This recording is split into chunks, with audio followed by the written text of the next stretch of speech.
After traveling across continents, Asia, South America, and North America, I often wondered why I hadn't visited Armenia, the birthplace of my grandparents and a cornerstone of my family's history. The quiet pull to uncover my roots and reconnect with my heritage grew stronger over the years. What began as a conversation with close friends evolved into a life-changing journey back to my homeland. Accompanied by a multicultural group of companions, I set out not only to explore Armenia's beauty, but also to reunite with family I hadn't seen in decades. This trip was more than just a visit. It was a rediscovery of my identity and a profound connection to my ancestry.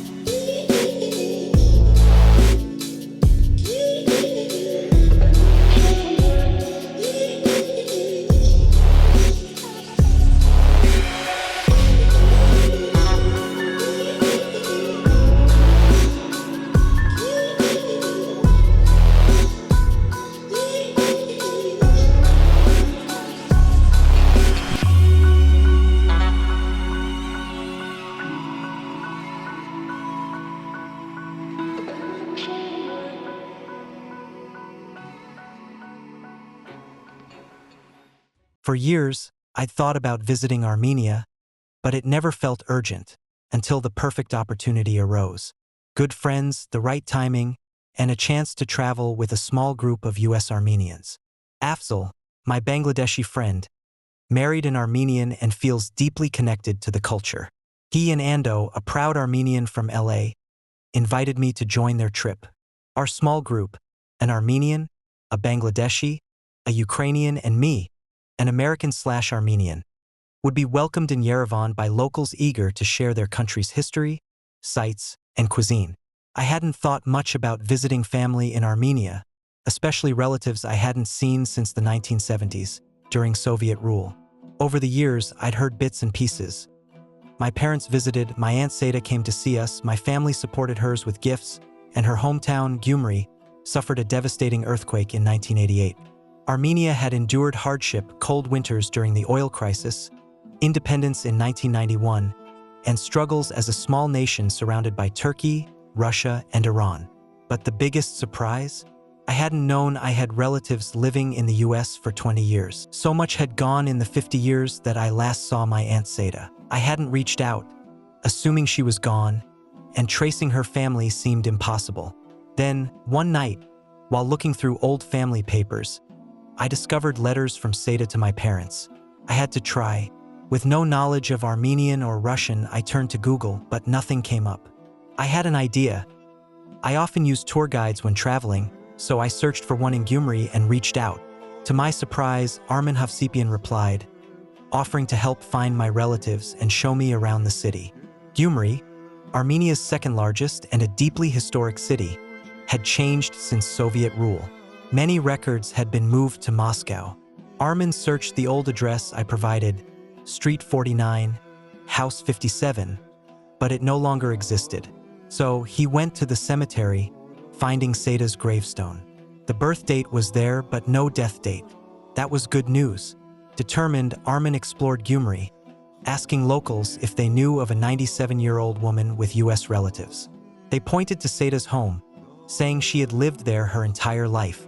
When he knocked, he surprised my cousin, Haik, with unexpected news. His American cousin was searching for his family. It had been 50 years since we'd last connected.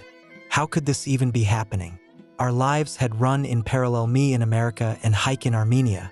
Yet our family history had been shaped by a decision made in the 1920s. My grandfather, Simone, was one of 3 brothers who left Armenia for the US. They traveled through Mexico, arriving in America in 1928. But baby Seda was left behind.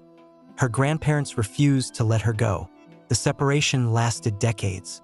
Communist rule, war, and geography made reunification impossible. The most unexpected revelation came during my trip. Seda had spent much of her life believing her mother, Mary, was her sister. It wasn't until she turned 16 that she learned the truth.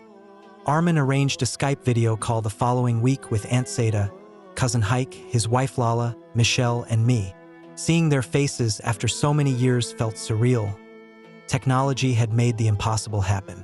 In just 2 months, I would be with them in person. It was nothing short of a family miracle. The video call was quietly emotional for everyone. Hike, his wife, and Seda were filled with joy at reconnecting. My Aunt Seda, with her large glasses, leaned closely into the screen. In the only English she knew, she softly said, "I love you. I love you." This journey wasn't just about travel. It was about unraveling the mystery of my heritage, finding my other family halfway across the world, in a country that has endured 3,000 years of territorial struggles, felt nothing short of a miracle. Some believe Armenia was the Garden of Eden, with Noah's Ark giving rise to tribes like the Semitics, Armenians, and Persians. Located at the crossroads of 3 seas, 3 mountains, and 3 rivers, Armenia's fertile land nurtured civilization. Its rivers fed Mesopotamia, shaping agriculture and influencing ancient Egypt. While Armenians stayed in their homeland, Semitic tribes wandered, eventually becoming slaves in Egypt. Some say Armenian royal women merged with Egyptian royalty. Did humanity begin in Africa or Armenia's highlands? The mystery remains, but Armenia's legacy endures, surviving 3,000 years of empires and change.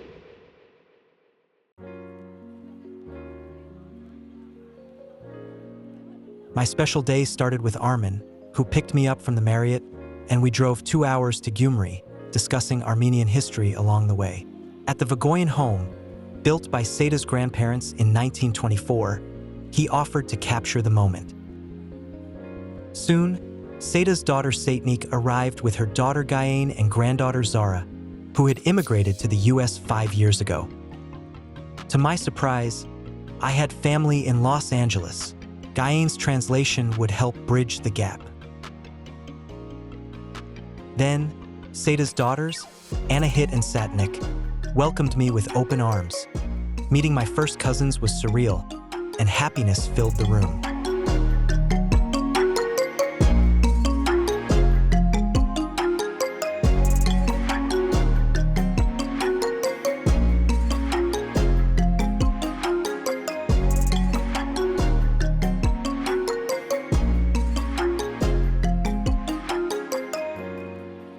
Then, Seda walked in frail, using a cane, hunched over, but moving on her own. Seeing her entire family gathered, including me, took her by surprise. Gayen and her young daughter Zara had just arrived in Gyumri for the summer from the US. Gayen rushed over and gave me a big Armenian hug. She spoke Armenian. My translator stepped in, and I smiled.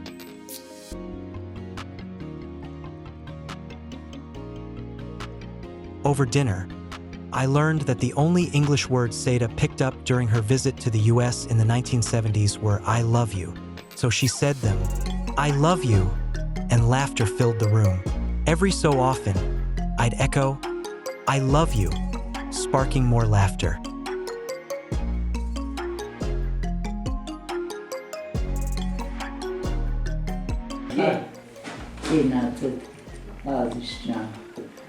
Կենտանի, կենայցդ, ուրախ ենից, հարուստ ենից, ուսեղարքսես լավն է, որ հարուստ չեղարքսենից. Seda, I love you. I love you.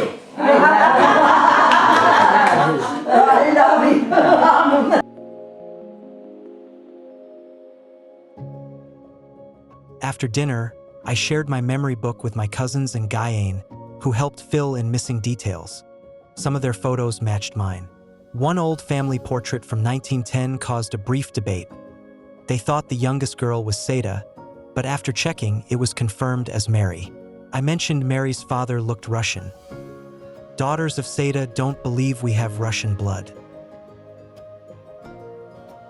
However, my grandmother had once told me he was Russian and had changed his last name from Agabakova to Bagdasarian to marry my great-grandmother.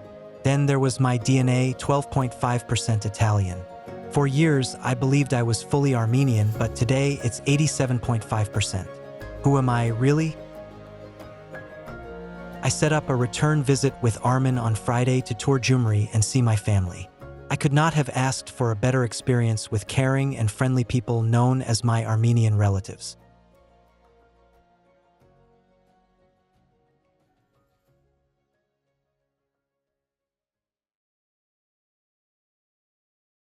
On the 8th day of my Armenian travel, my day began at 9 a.m. with Verizdat, my nephew of Haik, who drove Ando, Elena, myself in a touring van to Gyumri, to my grandparents' city along with Lucy, Verizdat's wife. We arrived at Seida's home for a light breakfast with Armin, our tour guide for the day, to visit family and to tour of my grandparents' hometown. Seida looked good and she was happy to see us. We visited the Black Fortress that was built in 1834 to protect the city during the Russian Empire defense against the Persians and the Turks. Armin heard from my relatives that Mary's, my grandmother's, brother Havanes joined the army that was based there. His father Agabek and Havanes had different political views. Havanes translates to John, which is where my name and my father's name came from. He left the family and never returned, thinking he was killed by the Turks or Russian Bolsheviks. We visited Marmoshin Monastery where we lit candles for my family. It is a 10th century church/monastery in a beautiful ravine with a river flowing through with escape tunnels for the clergy in turbulent times. Absolutely picturesque day with clouds billowy, light rain, and green grass as far as one can see. The historic district that Seida lives in is being renovated, especially the main street that leads to the Gyumri Square. Now hotels and restaurants were slowly being added. The main street was cleaned up and renovated. As we walked through the back streets, there were many abandoned buildings yet to be restored. All restaurants were booked due to the holiday, so we ordered fast food and ate at Seida's home, barbecue chicken wrapped in flatbread, along with Lala's cooking cabbage dolma that was tasty, and of course, lots and lots of fruits and vegetables. Lastly, a 2-hour drive home to Yerevan in the van. It was an adventurous day traveling, eating, and sightseeing plus seeing family and friends.